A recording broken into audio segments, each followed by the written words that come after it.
శుక్లాంబరధరం విష్ణుం శశివర్ణం చతుర్భుజం ప్రసన్నవదనం ధ్యాయేత్ సర్వవిఘ్నోపశాంతయేత్. గురుర్బ్రహ్మా గురుర్విష్ణుః గురుర్దేవో మహేశ్వరః గురుః సాక్షాత్ పరబ్రహ్మ తస్మై శ్రీగురవై నమః. వాగర్ధావివ సంపృక్తౌ వాగర్ధ ప్రతిపత్తయే జగతః పితరౌ వందే పార్వతీ పరమేశ్వరౌ.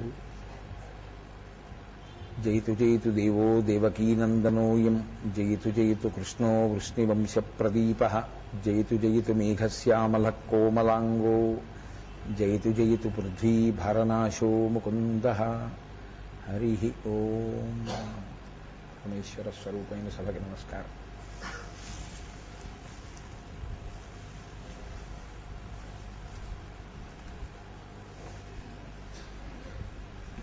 ఇది తెచ్చుకున్న దక్షిణామూర్తి స్వరూపాన్ని బాగా పరిశీలనాత్మకంగా ఒకసారి అలా చూడండి. రెండు చేతులు జోడించి నమస్కరించి ప్రార్థనా శ్లోకం చెప్దాం. గురవే సర్వలోకానాం భిషజే భవరోగిణాం నిధయే సర్వవిద్యానాం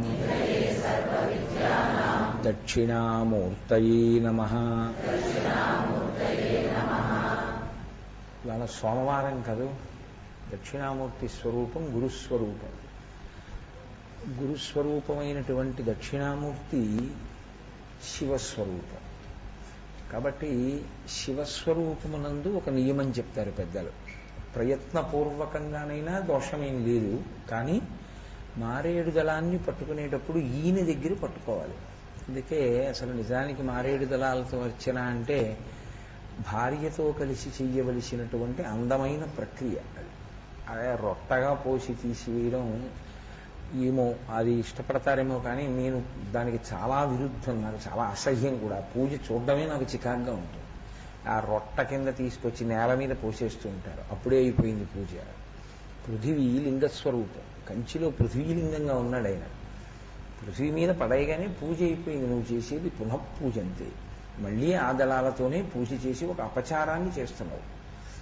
అసలు నిజానికి మారేడు దళాన్ని శుభ్రం చేసి సిద్ధం చేసే కర్తవ్యం ఇద్దరి మీద ఉంటుంది. ఒకటి భార్య. అసలు ఆమె ఉన్నది అందుకే. ఆమె ఉన్నది ఎందుకు అంటే ఇంట్లో అగ్నిహోత్రాన్ని రక్షించడానికి. భర్త పూజ చేసుకునేటప్పుడు సంధ్యావందనానికి కావలసిన సామాగ్రిని, పూజకి కావలసిన ద్రవ్యాలని సిద్ధం చేయడం కోసం. ఆవిడ పూజ చేసుకుంటుందని లేదు, ఆయన పూజ చేస్తే ఆవిడ అమరుస్తుంది అని ధర్మపత్ని. అందుచేత ఆమెకి సగం పుణ్యం వేసేస్తాడు. మారేడు దళాల్ని చక్కగా తడిబట్టతో తుడిచి ఈయన పట్టుకోవడానికి వీలుగా పెద్ద పళ్ళెంలో పేరుస్తుంది.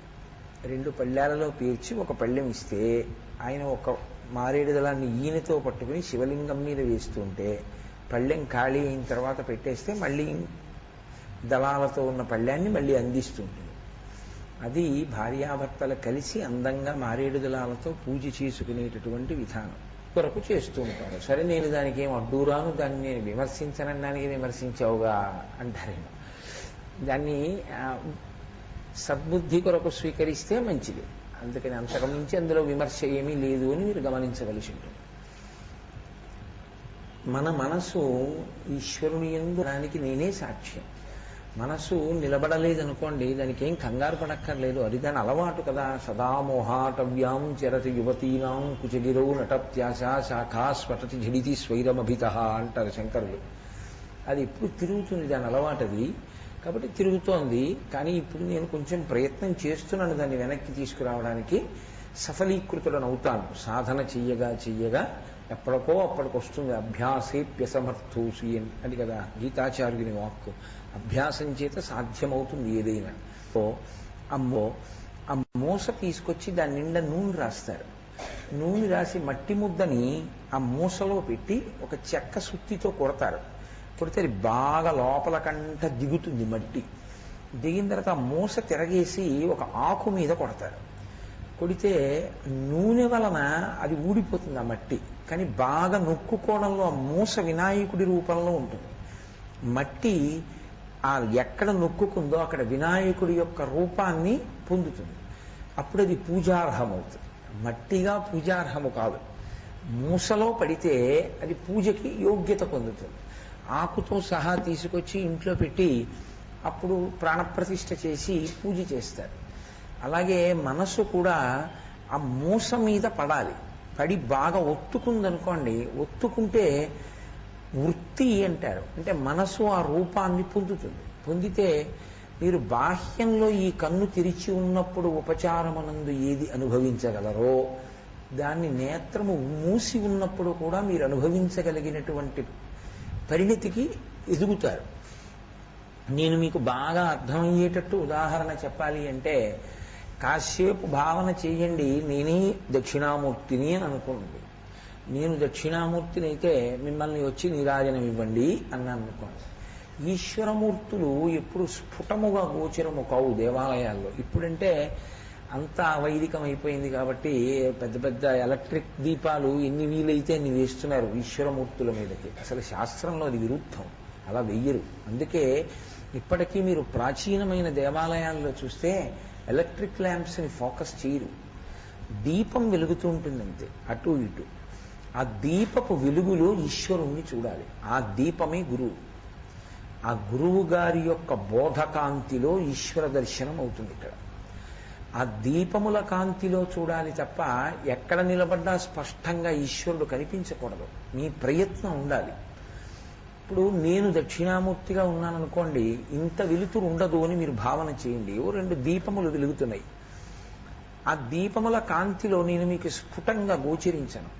కానీ నా దగ్గరకు వచ్చి మీరు నీరాజనం వెలిగించి తిప్పుతున్నారనుకోండి, నీరాజనం వెలిగించి తిప్పుతున్నప్పుడు భావగోచరము కావాలి. మీరు కన్నులు మూసుకుని అక్కడ లేని నీరాజనాన్ని, అక్కడ లేని దక్షిణామూర్తిని ఇక్కడ ఉపాసన చేసి మీరు నీరాజనం తిప్పుతుంటే ముద్ర బాగా పడింది మనసు మీద అన్న విషయాన్ని మనసే నిర్ధారణ చేస్తుంది. తిప్పు నీరాజనం అన్నారనుకోండి, మీరు ఇలా నీరాజనం తిప్పడానికి ఇలా కింద పెట్టేటప్పటికీ ఆయన కుడి పాదం, తెల్లటి పాదం, ఆ బొటన వేలు, దాని పక్కన ఉన్నటువంటి వేళ్ళు, ఆ చిన్న చిటికెన వేలు, ఆ పాదానికి పెట్టబడినటువంటి మంజీరం, ఆ మంజీరములకు ఉన్నటువంటి చిన్ని చిన్ని గంటలు, కొంచెం పైన మోకాలికి కింద ఉన్నటువంటి వేరొక మంజీరం, మోకాలు వరకు కనపడుతున్నటువంటి ఆయన స్వరూపం, ఆయన కట్టుకున్నటువంటి ఏనుగుతోలు, ఆ పాదం దగ్గర నుంచి నీరాజనం ఇలా కొద్దిగా పైకెత్తారనుకోండి, ఇలా పైకెత్తేటప్పటికీ ఆయన కుడికాలు కింద పెట్టి ఎడంకాలు తొడ మీద పెట్టారు కాబట్టి ఆ ఎడమ పాదం కనపడుతుంది. దానికి ఉన్నటువంటి ఉపరితలం, ఆ బొటన వేలు యొక్క చివరి భాగం ప్రకాశిస్తూ కనపడి, చిన్ని చిన్ని వేళ్ల యొక్క చివర్లు ఏదో కర్పూరాన్ని జేబురుమాల్లో ముద్ద కడితే ఎలా ఉంటుందో అలా సువాసనలతో కూడుకున్నటువంటి వేళ్ల యొక్క చివర్లు. దాని మించి ఇంకొంచెం పైకెత్తారనుకోండి, ఆ కుడి చెయ్యి ఇలా చిన్ముద్ర పట్టి ఆయన బొటనవేలు, బొటనవేలి గోరు, ఆ గోటిలోంచి వచ్చేటటువంటి కాంతులు, ఈ చూపుడు వేలు, చూపుడు వేలు యొక్క గోరు, దాని కాంతులు, ఎర్రటి అరిచెయ్యి, అందులో ఉన్నటువంటి గీతలు, నిటారుగా నిలబడిన 3 వేళ్ళు, ఆ 3 వేళ్లకి పైన ఉన్నటువంటి ఉపరితలములు, ఎర్రటి కాంతి, ఈ పక్క నుంచి అంచులు కనపడుతూ ఆ చిన్ముద్ర పక్క నుంచి కుడి చేతి పక్క నుంచి ఇలా పైకెత్తారనుకోండి నీరాజనాన్ని, ఎత్తితే ఆ పైన ఉన్నటువంటి చెయ్యి, ఆ చేతికి ఉన్నటువంటి ఢమరుక, ఆ ఢమరుకానికి అటు ఇటు ఉన్నటువంటి జంతు చర్మం, అది మ్రోగించకుండా నిలబడి ఉన్నటువంటి చెయ్యి, అది ఇలా పట్టుకుని ఉండడంలో ఇటు బొటనవేలు కనపడి వెనక వేళ్లు కనపడకుండా ఢమరుకం కనపడుతూ పైకి పట్టుకున్నటువంటి వేళ్ల యొక్క చివరి భాగములు, అది అలా పైకి లేచిందనుకోండి. ఇంకా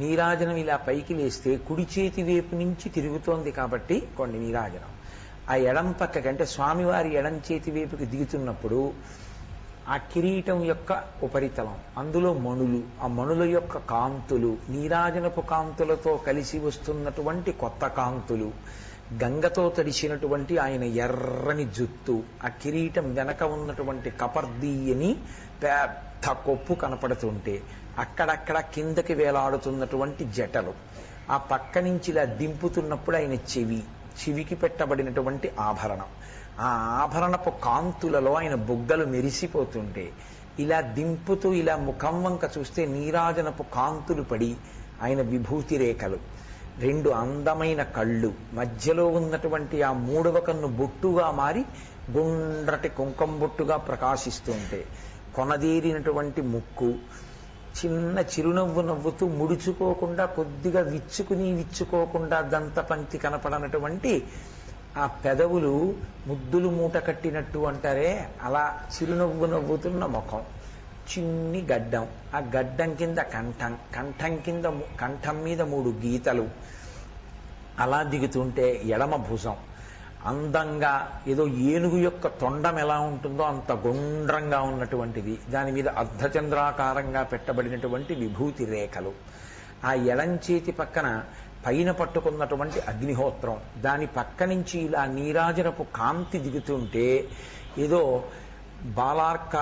బాలార్కాభిముఖో బాలో బాలార్క ఇవమూర్తిమాన్ అంటారు వాల్మీకి మహర్షి రామాయణంలో. ఇటు నీరాజనపు జ్వాల, అటు ఆయన చేతిలోని జ్వాల, 2 జ్వాలలు ఇలా ఊగుతూ ఒకదాంతో ఒకటి పోటీ పడుతుంటే, ఈ జ్వాల కాంతి ఆ జ్వాల కాంతి ఆ కింద నీడ పడుతుంటే, ఈ కర్పూర నీరాజనపు కాంతుల చేత ఆ జ్వాలని ఇలా చేతిలో పట్టుకున్న స్వామి పిడికిలి ఇప్పుడు ఇలా పట్టుకుని ఉండడం చేత ఆ ఎడమ చేతి వేళ్లకి పెట్టబడినటువంటి ఉంగరాలు, ఆ ఉంగరాలలో ఉన్నటువంటి మణులు, ఆ మణుల యొక్క కాంతులు, ఆ చిటికిన వేలు, ఆ వేళ్లు ముడుచుకుని ఉండడం చేత ఆ సాధనాన్ని పట్టుకుని ఉండడంలో ఆ ఎర్రటి రక్తం చింది ఎర్రటి కాంతులు పైకి కొడుతుంటే గుప్పెట్లోంచి, ఆ పక్క నుంచి ఆ చేతికి ఇలా కిందకి దింపితే నీరాజనాన్ని, ఆ ఎడం చేతి వైపు కిందనున్న 2వ చెయ్యి, ఆ 2వ చేతిలో ఇలా 4 వేళ్లు ముడిచి పైన పెట్టిన బొటన వేలు, అందులో పట్టుకున్నటువంటి తాళపత్ర గ్రంథాలు, ఆ చేతి పిడికిలి, ఆ పుస్తకం, ఆ కింద ఉన్నటువంటి మోకాలు, ఆ జింక చర్మం, అక్కడి నుంచి ఇలా కిందకి దింపి ఒక్కసారి ఇలా మధ్యలోంచి నీరాజనాన్ని పైకెత్తితే ఆయన నాభి, దాని మీద పెట్టబడినటువంటి వడ్డాణం, ఇంకొంచెం పైకెత్తితే విశాలమైనటువంటి వక్షస్థలం, ఇంకొంచెం పైకెత్తితే మళ్ళీ కంఠమునకు 3 త్రివళులు, ఆ గడ్డం, ఆ చిరునవ్వు, ఆ ముక్కు, ఆ కన్నులు, ఆ లలాటము, విభూతి రేఖ, కుంకం బొట్టు, ఆ కిరీటము కనపడితే మళ్ళీ నీరాజనాన్ని ఇలా కిందకి దింపి అక్కడ పెట్టి దాని మీద నీటి చుక్క నిలబెట్టి మీరు 2 చేతులతో నమస్కరించారనుకోండి. ఇప్పుడు నేను నీరాజనం ఇచ్చినప్పుడు మానసికంగా స్వామి కూర్చున్నప్పుడు నేను అభిముఖంగా కూర్చుని నీరాజనం తిప్పుతూ అంగప్రత్యంగములనన్నిటినీ కూడా చూడగలిగానా లేదా? ఆయన కట్టుకున్న వస్త్రములు, ఆభరణములు ధరించినవి అన్నీ అంటే మూసపడింది అని గుర్తు. ఇందులో ఎక్కడైనా నీరాజనం తిప్పుతుండగా అయోమయం వచ్చేసింది అనుకోండి, ఎటు తిరుగుతోంది, కుడి చేతి పక్కకి తిరుగుతోందా, ఎడం చేతి పక్కకి తిరుగుతోందా, ఢమరుకం తర్వాత ఏమిటి వస్తుందని ఆగిపోయింది అనుకోండి, మీరేమి దానికి కంగారు పడక్కర్లేదు. మీ ఎదురుగుండా ఉన్న మూర్తిని ఒక్క పర్యాయం చూసి, మీరు సాధన అన్నదానికి పర్యాయ పదం అదే, మీ ఎదురుగుండా ఉన్న మూర్తికి మీరు నీరాజనం ఇచ్చినట్లుగా కొద్ది చీకట్లో గురువు గారి మాటలనేటటువంటి దీపాల కాంతులలో కనపడని మూర్తిని జ్వాలలో చూస్తుంటే ఎలా ఉంటుందో మీరు నీరాజనం తిప్పుతూ చూశారనుకోండి, దక్షిణామూర్తి అనుగ్రహానికి అదే సాధన. ఇప్పుడు నేను మీతో చేయించకుండా చేయించాను ధ్యానం, మీరు చెయ్యండి అని చెప్పలేదు. ఎందుకని అంటే మీరు ఆ మూర్తిని ఇంకా అంత బాగా పట్టుకున్నారో లేదో, మీరు అలా చెయ్యలేకపోయానన్న కంగారు మీకు ఎందుకు కల్పించాలి అని నేను చెప్తూ మీతో చేయించేశాను. కానీ ఇప్పుడు మీకు అలవాటు అయిపోయింది, ఎలా తిప్పచ్చు నీరాజనం మానసికంగా అన్నది పట్టుకున్నారు. ఇప్పుడు దీన్ని తైలధార అంటారు. అంటే మనస్సుకి కదలడానికి అవకాశం ఉందా లేదా? ఉంది. ఎందుకని అంటే చెయ్యి చూస్తే మళ్ళీ పైది చూడాలి, అందుకని కదులుతోంది మనస్సు. కదులుతున్న మనస్సు కదలకుండా ఒక్క వస్తువుని పట్టుకుంది, దక్షిణామూర్తినే పట్టుకుని కదలడానికి అవకాశం ఇచ్చారు. కానీ కదలిక యందు విడిచిపెట్టడానికి అవకాశాన్ని మీరు ఇవ్వలేదు. మనసు ఏం చేస్తుందంటే విడిచిపెట్టేస్తుంది, సంకల్ప వికల్ప సంఘాతం, పట్టుకుని వదిలిపెట్టి ఇంకో దాని మీదకి వెళ్ళిపోతుంది. ఇప్పుడు వదిలిపెట్టేయడం అన్న అలవాటుని మీరు ఆపేయాలనుకోండి, చాలా సాధన చేయాలి. చాలా సాధన చేస్తే ఏమైపోతుందంటే మీరు ఎక్కడ చూస్తూ ఉండిపోమంటే అక్కడ చూస్తూ ఉండిపోతుంది. దానికి అది అలవాటు అయిపోతుంది. అలవాటు అయిపోయి తనే వెళ్ళిపోతూ ఉంటుంది కూడా. తనే వెళ్ళిపోయి ఎప్పుడూ అక్కడే రెస్ట్ అవుతుంది. దానికి ఏమి పెద్ద ఇలా నేను చేస్తున్నానండి అని ప్రకటనము, దాని గురించి పెద్ద పటాటోపం ఏం అక్కర్లేదు. దానికి అది చాలా సహజమైన అలవాటు ఉంది. ఆ సహజమైన అలవాటు చేత ఏం చేస్తుందంటే కష్టం వచ్చినప్పుడు, సుఖం వచ్చినప్పుడు అక్కడికి వెళ్ళి కూర్చుంటుంది. దీని వలన ప్రయోజనం ఏమవుతుందంటే మనశ్శాంతితో, చిత్త నైర్మల్యంతో ఉండి అన్ని వేళలా కష్టంలో సుఖంలో అలా తలుచుకోవడం దానికి అలవాటు అయిపోయి వెంటనే చూసి అందులోకి వెళ్ళి కూర్చోవడం అలవాటు అవుతుంది.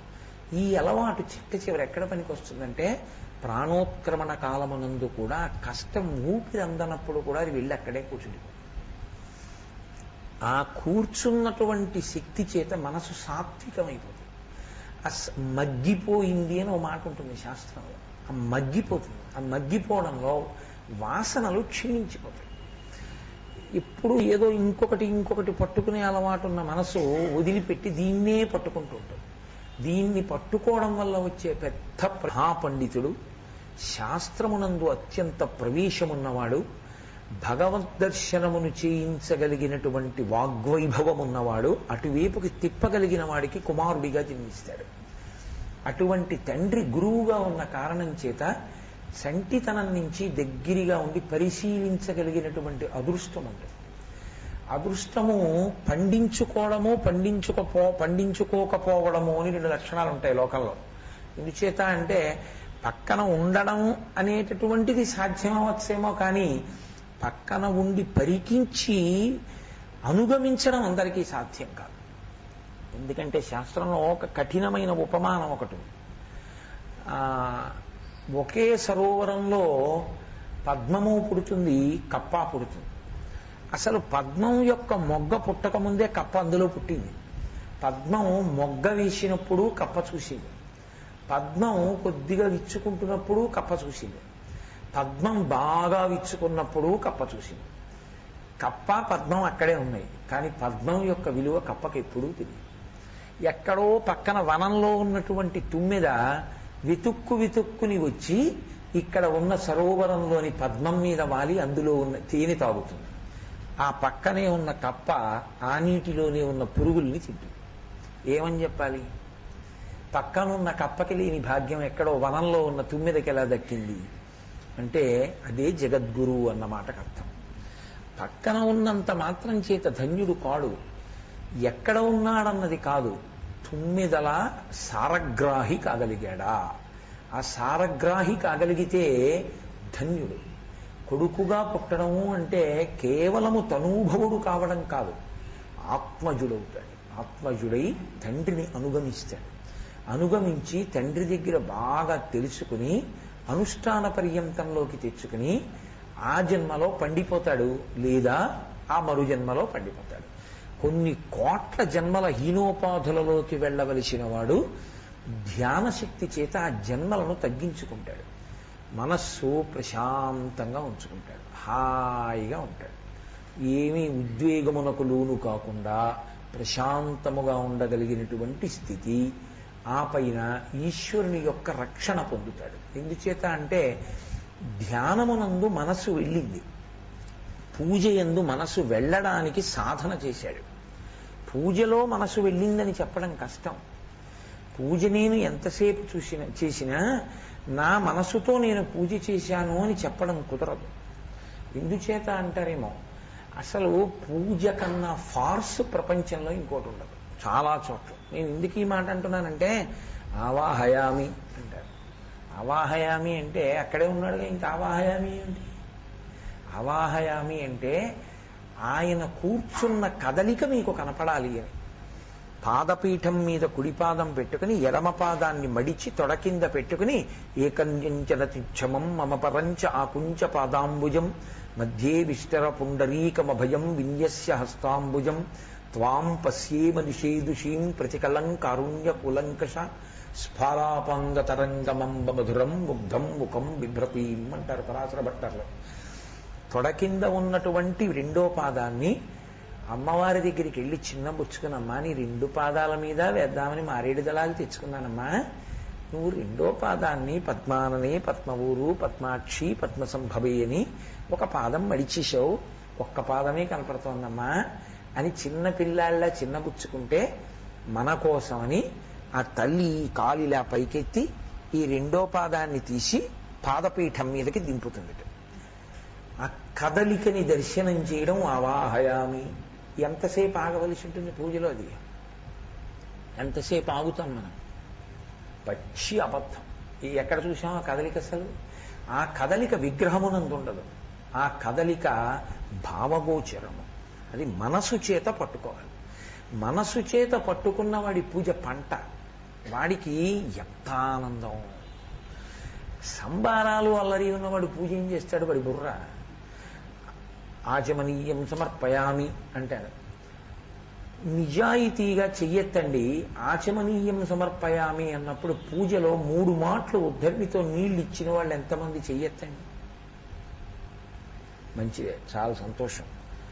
3 మార్లు నీళ్ళు ఇవ్వడము అంటే ఆచమనీయం మనం ఎలా చేస్తామో ఈశ్వరుడికి కూడా 3 మాటలు ఇవ్వాలి.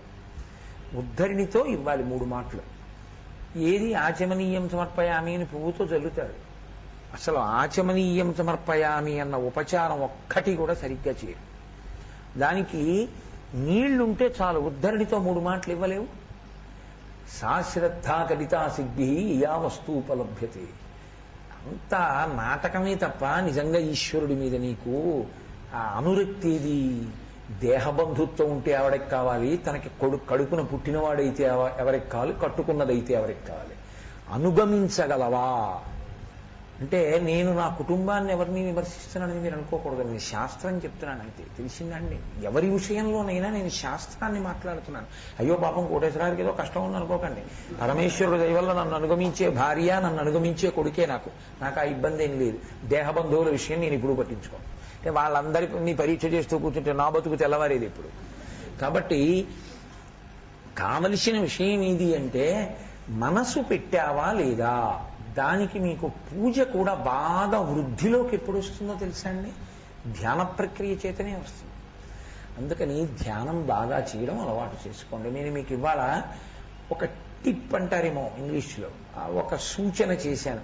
మీ మనసు బాగా పట్టుకుంటోంది అన్నదానికి నేను మీకు ఇంకొక ఉదాహరణ చెప్తాను. సరే ఇవాళ చెప్పను, రేపు చెప్తాను. అన్ని ఇవాళ ఎందుకు, ఇంకా ఉంటానుగా 4-5 రోజులు. కాబట్టి ఇప్పుడు మీరు ధ్యానమునందు ప్రవేశించండి. చక్కగా వెన్నుపాము నిటారుగా పెట్టి కళ్ళు మూసుకుని కూర్చోండి. సోమవారం కాదు, ఇవాళ మారేడు దళాలతో చేద్దాం స్వామికి పూజ.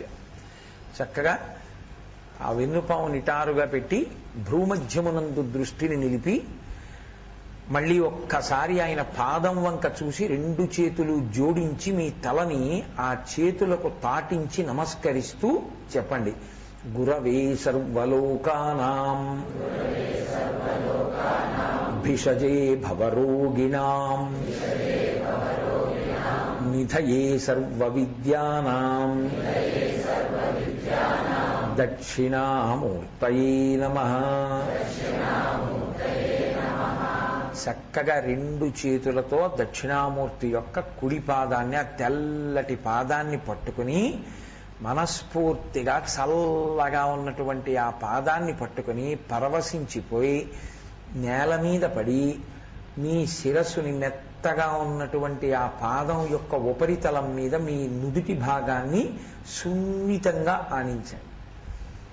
ఆ నుదిటికి తగులుతుంటే ఆ శ్రీపాదం ఆ యొక్క స్పర్శ సుఖాన్ని హాయిగా పరమేశ్వరుడి పాదం పట్టుకున్నాను, ఎడం చెయ్యి ఆయన యొక్క వేళ్ల మీద గోళ్లు తగులుతుంటే కుడి చేతిని పాదం యొక్క వెనక భాగంలో ఉన్నటువంటి ఆ పాదం యొక్క వెనుక భాగం చిన్ని దిండులా తగులుతుంటే కొంచెం చెయ్యి ముందుకు జరిపితే ఆ వెనక ఉన్న ఎముక తగులుతుంటే నుదురు ఆ ఉపరితలానికి మెత్తగా తగులుతుంటే సుగంధిం పుష్టివర్ధనం అని ఋషులు వ్రాసిన అలదినటువంటి గంధం, అంతకుముందు పూజ చెయ్యబడినటువంటి పువ్వుల యొక్క సువాసనలతో కలిపి గుబాళిస్తుంటే మీరు పైకి లేచేటటువంటి ప్రయత్నంలో మీ కుడి చెయ్యి ముందు కదలడంలో చాలా కాలంగా పెట్టబడినటువంటి అందె దగ్గర మీకు గుర్తుగా పడినటువంటి ఒక మత్స కనపడితే స్వామి ఎంత అదృష్టమో ఈ అంది నీ కాలికి పట్టి పట్టి దీని మత్స నీ చర్మం మీద పడిందని నీ చేతితో సున్నితంగా దాని చుట్టూ ఇలా ఆ కాలు రాసి అప్పుడు లేచి కూర్చుని దగ్గరగా జరిగి మారేడుదలాలు ఉన్నటువంటి వెదురు పాత్ర మీ ఒళ్ళో పెట్టుకుని చక్కగా మీ భార్య గారు పక్కన కూర్చుని ఒక్కొక్క బుట్టలో ఈయన చేత్తో పట్టుకోవడానికి వీలుగా మారేడుదలాలు పెట్టి మీకు పెడుతుంటే ఇలా పడుతూనే పువ్వు అయితే దొల్లుతుంది, కానీ మారేడుదలం కాబట్టి అది హాయిగా అలా పాదం మీద ఉంటుంటే ఒక్కొక్క నామం చెప్తూ ఒక్కొక్క ఈయన చేత్తో పట్టుకుని పైకెత్తి స్వామి పాదాల మీద ఉంచండి. ఓం భవాయ దేవాయ నమః, ఓం శర్వాయ దేవాయ నమః. రెండు తిరగబడ్డాయి, ఇప్పుడు పెట్టేది బోర్లా పడుతోంది. ఓం ఈశానాయ దేవాయ నమః. చాలా చిన్న లేత మారేడు దళం, దాన్ని ఇలా చేత్తో పట్టుకుని ఇలా పడేస్తే అది వెళ్ళి ఆ అందె మీద పడింది. ఓం పశుపతే దేవాయ నమః. ఒకటి బాగా పెద్ద మారేడు దళం, ఆ పైన ఉన్న ఆకు సూదిగా పెద్దది విస్తరించుకుని పాదం అంతా పట్టేటట్టుగా పడుతుంది. ఓం రుద్రాయ దేవాయ నమః. ఓం ఉగ్రాయ దేవాయ. వేరొక మారేడు దళం యొక్క ఈయన చేత్తో పట్టుకుని పైకెత్తితే రెండు ఆకులు నిలబడ్డాయి, మూడో ఆకు పక్కనున్నది మాత్రం చాలా లేతగా ఉన్న కారణం చేత గాలికి ఇలా వంగిపోతోంది. అంత లేతగా ఉన్న మారేడు దళాన్ని చూసి మీరు ఇలా పాదం మీద పెడుతుంటే మూడు ఆకులు స్వామి పాదం మీద ఉండకుండా లేతగా ఉన్నట్టుగా ఉన్న ఆకు మాత్రం ఇలా మడత పడింది. రెండు ఆకులు కనపడుతున్నాయి, మూడో ఆకు చినిగిపోయి సగమే ఉందా అన్న. ఓం మహతే దేవాయ నమః.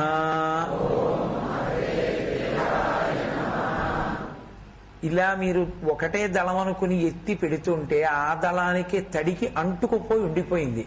చిన్ని దళం, ఎంత చిన్న దళం అంటే మీ చూపుడు వేలుకి పైన ఉన్నటువంటి గీత దగ్గర మీ బొటన వేలు పెడితే ఆ పైన ఉన్న భాగం ఎంత ఉంటుందో అంత చిన్న దళం ఒక పెద్ద దళానికి అంటుకుపోయి ఉండిపోయింది.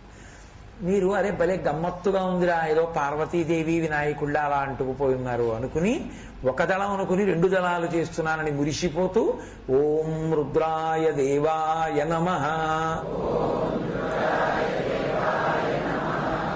ఇప్పుడు మారేడు దళాల పల్లెం పక్కన పెట్టి భార్య అరవిరిసినటువంటి సన్నజాజుల బుట్ట మీ చేతికిస్తే చక్కగా ఒళ్ళో పెట్టుకుని ఆ సన్నజాజులు ఇలా తీస్తూ ఒళ్ళో పడిపోకుండా ఒక్కసారి ఇలా ఇలా రెండు మాటలంటే కొంచెం వదులుగా ఉన్న పువ్వులు బుట్టలోనే పడ్డాక ఇక్కడ నుంచి స్వామి పాదముల దాకా వెళ్లడంలో మళ్ళీ కొన్ని పూలు కింద పడిపోకుండా పట్టుకోగలిగిన పట్టుతో పట్టుకున్నన్ని పువ్వులు పట్టుకుని ఆ చెయ్యి కదుపుతూ ఇలా తిప్పి స్వామి పాదముల మీద జాజి పూలు వేస్తుంటే తెల్లటి పాదములు, ఆకుపచ్చటి దళములు, దాని మీద మళ్ళీ తెల్లటి జాజులు.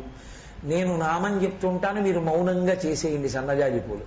శివో మహేశ్వర శంభు పినాకీ శశిశేఖర వామదేవో విరూపాక్ష కపర్దీ నీలలోహిత శంకర శూలపాణిశ్చ ఖట్వాంగీ విష్ణువల్లభ సిపి విష్టోంబికానాథ శ్రీకంఠో భక్తవత్సల భవసర్వస్త్రిలోకేశ స్థితికంఠ శివాప్రియ ఉగ్ర కపాలీ కామారీ అంధకాసురసూదన గంగాధరో లలాటాక్షకాళకాల కృపానిధి భీమ పరసుహస్త మృగపాణిర్జటాధర కైలాసవాసీ కవచీ కఠోరస్త్రిపురాంతక వృషాంకో వృషభారూఢో భస్మోద్ధూళిత విగ్రహ సామ ప్రియస్వరమయస్త్రయీమూర్తిరణీశ్వర సర్వజ్ఞ పరమాత్మా చ సోమసూర్య అగ్నిలోచన హవిర్యజ్ఞమయ సోమ పంచవక్త్ర సదాశివ విశ్వేశ్వరో వీరభద్రో గణనాథ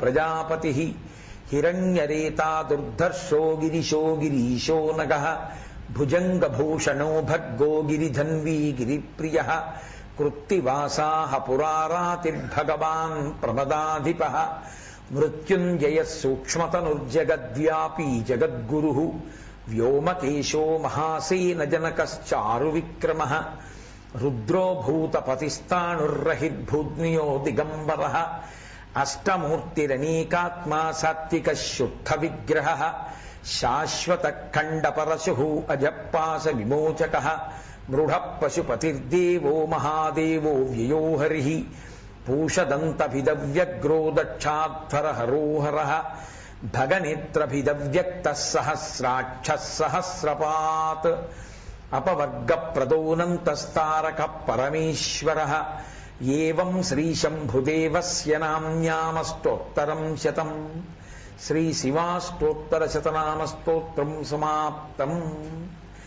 జాజిపూలు గోడుగా ఇలా స్ఫటికలింగంలా పాదం నిండా పడుంటే మీరు మీ భార్య వంక చూసి అయిపోయా పువ్వులు అన్నట్టు చూస్తే ఆమె ఒక చిరునవ్వు నవ్వి ఇవాళ సోమవారం అని మీకోసం ప్రత్యేకమైనటువంటి కానుక తెచ్చి ఆ పూజకి అని పెద్ద పళ్ళెంలో 2 అరవిరిసినటువంటి తెల్లటి పద్మాలని మీ చేతిలో పెడితే ఆ పళ్ళెం చేతిలో పట్టుకుని 2 వేళ్ళు పద్మం కింద పెట్టి బొటన వేలుతో ఆ రేకులు పట్టుకుని ఇలా పైకి ఎత్తితే పెద్ద పద్మం, మధ్యలో దుద్దు చుట్టూ పచ్చటి కేసరములు, అలా పడుకున్నటువంటి విచ్చుకున్న తెల్లటి ఆ రేకులు, ఒక రేకుకి 2వ రేకుకి మధ్యలోంచి కింది వరుసలో రేఖలు, ఆ కింద కొంచెం వంగినటువంటి రేఖలు, మధ్యలో ఉన్నటువంటి నీటి బిందువులు, ఆ తామర రేకుల నిండా ఉన్నటువంటి శమాయింపు, తెల్లవారకట్ట నుంచి వాన కురియడం వల్ల తామర పువ్వులో ఉండిపోయినటువంటి ఆర్ద్రత, ఆ తడి, ఇది ఇలా పట్టుకుంటే ఆ తామర తూడులోంచి పడుతున్నటువంటి బిందువుల చేత అరిచెయ్యి తడిస్తే శ్వాసనలు వెదజల్లుతుంటే ఒక్క పద్మాన్ని తీసి ఇలా స్వామి పాదం మీద పెడితే ఆ పాదము కాలు 2 కలుసుకునే సంధి భాగం దగ్గర నుంచి వేళ్ల మొదళ్ల వరకు ఆ ఒక్క పద్మమే పట్టేస్తే స్వామి పద్మం మీద పద్మం పెట్టానా అన్నట్టుగా ఉందయ్యా అనుకుని 2వ పద్మాన్ని చేత్తో పట్టుకుంటే ఆ కాడ 4 వేళ్లని ఇటు 2 వేళ్లు ఇటు 2 వేళ్లు జరిపితే ఆ మధ్యలో ఉన్నటువంటి ఖాళీ స్థలంలోకి తామర పువ్వు యొక్క కాడ పట్టుకుంటే పువ్వు ముందు మీ చేతిలో అందంగా కూర్చుంటే పడిపోకుండా కొద్దిగా ఏటవాలుగా చేతిని మీ వైపుకి ఎత్తి పట్టుకుని వేళ్లతో సున్నితంగా కాడ పట్టుకుంటే అమ్మవారి చెయ్యి ఎంత మెత్తగా ఉంటుందని శంకరాచార్యుల వారు వర్ణించారో అంత మెత్తటి తామరతూడు చల్లగా మీ వేళ్ల మధ్య తగులుతుంటే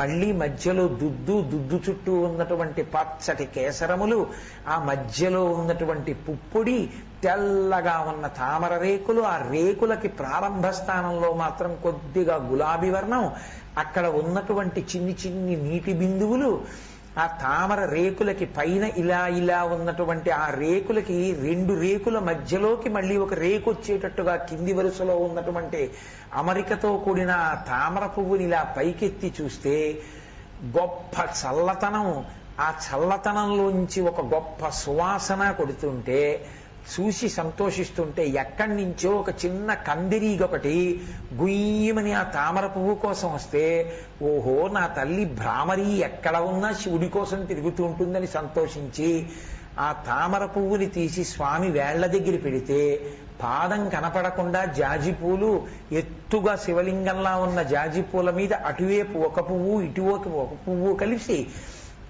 అసలు దక్షిణామూర్తి పాదం కనపడకుండా నిండిపోతే సంతోషంతో స్వామి ఇంకొక్కసారి నీ పాదం చూస్తానని తామర పువ్వులు జరిపి కొద్దిగా జాజి పూలు తరిపితే మధ్యలోంచి ప్రకాశిస్తున్న మబ్బుల్లో చంద్రబింబంలా ఆయన పాదం కనపడితే 2 చేతులు జోడించి తల వంచి నమస్కరించి మెల్లగా లేచి చప్పుడవ్వకుండా పృష్ఠభాగం కనపడకుండా గదిలోంచి గడప దాటి మీరు వస్తుంటే ఆయన తల ఇలా తిప్పి మీ వంక చిరునవ్వు నవ్వుతూ ఇలా తల ఊంచుతూ ఆడిస్తూ నీకేం పర్వాలేదు నేనున్నాను నిన్ను రక్షిస్తానని మీకు సంజ్ఞామాత్రకంగా చెప్తే నిండిపోయిన గుండెతో మీరు గది దాటి బయటికి వచ్చేశారనుకోండి. ఇప్పుడు చక్కగా ప్రశాంతపడి కళ్ళు తెరవండి. ఏమి సోమవారం మీరు చక్కగా జాజి పూలతో, మారేడు దళాలతో, పద్మాలతో దక్షిణామూర్తి పాదానికి పూజ చేసుకున్నారా లేదా? దీనికి ఏమి సంబారాలు కావాలి? తెల్లవారగట్ట వానబడింది కాబట్టి వాన బిందువులతో కూడిన తామర పువ్వులతో పూజ చేశారు. మనసు చేత ధ్యానమునందుండేటటువంటి లక్షణం ఏమిటంటే, బాగా ధ్యాన ప్రక్రియ తీవ్ర స్థితి పొందిన వాడికి ఒక ముక్కులోంచి వెళ్ళి ఊపిరి ఇంకొక ముక్కు రంధ్రంలోంచి వస్తుంది. అది యోగ రహస్యం. తర్వాత కాలంలో మీకే తెలుస్తుంది. సద్గురువు లభించి మీకు చెప్తాడు. ఇప్పుడు ధ్యానమునందు మీరు దాన్ని అనుభవిస్తారు. ఆ స్థితి యందు ఊపిరి వెళ్లే మార్గం, వచ్చే మార్గం తారుమారవుతాయి. ఆ తారుమారైనటువంటి స్థితి మీకు కూడా తెలియదు. ఆ తెలియని స్థితిలో ఒక బ్రహ్మానందమును పొంది ఇటు నుంచి రావు నీళ్లు, ఇటువైపు నుంచి చల్లటి బాష్పధారలు కారి ఒళ్ళంతా రోమాంచితమై పరమానందంలో ఇంకా తాను ఆ దక్షిణామూర్తి ధ్యానము అని మూడు ఉండవు. కేవలము ఆ పాదం ఒక్కటే కనపడుతుండగా ఉన్మత్తుడై ఆనందము ఆవిర్భవించినటువంటి స్థితిలో నిలబడిపోయి ఉంటాడు. అదే శాస్త్రమనందు సమాధి స్థితి. అంత గొప్ప స్థితికి చేరుకున్నప్పుడు బాహ్యమునందున్న కష్టాన్ని కూడా మర్చిపోతాడు. ఎరుకలోకి రాదు, మనసు తెలుసుకోదు. అది ఎలా ఉంటుంది అంటే, ఎంత నిప్పో పెడుతున్నటువంటి బాధతో ఉన్నవాళ్ళు కూడా ధ్యానమునందు కానీ లీనమైపోతే వారికి ఇంకా ఆ బాధ కూడా తెలియదు. అందుకే ఆ స్థితికి వెళ్ళిపోగలిగిన వాళ్ళు, నాకు ఎనస్థీషియా అక్కర్లేదు, ఆపరేషన్ చేసేయండి అంటారు. భగవాన్ రమణులు అలా చెప్పారు ఒకప్పుడు. సర్కోమాకి నాకు ఎనస్థీషియా అక్కర్లేదు అన్నారు. కానీ ఆ స్థాయిని ఇమిటేట్ చేసే ప్రయత్నాలు మాత్రం చేయకూడదు. ఆ స్థాయి తనంత తాను పొందాలి తప్ప, గడ్డం పెంచుకున్నవాడు ఆరుద్ర కాలేడు, బనీంతుడుకుని గూచి పెట్టుకున్నవాడు రమణ మహర్షి కాలేడు. లోపల పెరగాలి. లోపల పెరగకుండా పెద్దలని అనుకరించేటటువంటి ప్రయత్నాలు చేయకూడదు. సాధన చేయవలసి ఉంటుంది. కాబట్టి చక్కగా ఇవాళ మనం ధ్యానం గురించి ఒక 2 మాటలు చెప్పుకున్నాం. మీ అందరూ కూడా సంతోషంగా ధ్యానం చేశారు. మీకు కొంత అలవాటు పడుతోంది అని నేను అనుకుంటున్నాను. ఇతపూర్వం అలవాటు లేని వారి విషయం నేను ప్రస్తావన చేస్తున్నాను. అలవాటు ఉన్నవారి గురించి నేను మాట్లాడలేదు. మీకు ఉపయుక్తంగా ఉందా అమ్మా? నేనేదో మిమ్మల్ని ఇబ్బంది పెడుతున్నానా? కాబట్టి ఇప్పుడు మనం భగవద్గీత గురించి 4 మాటలు.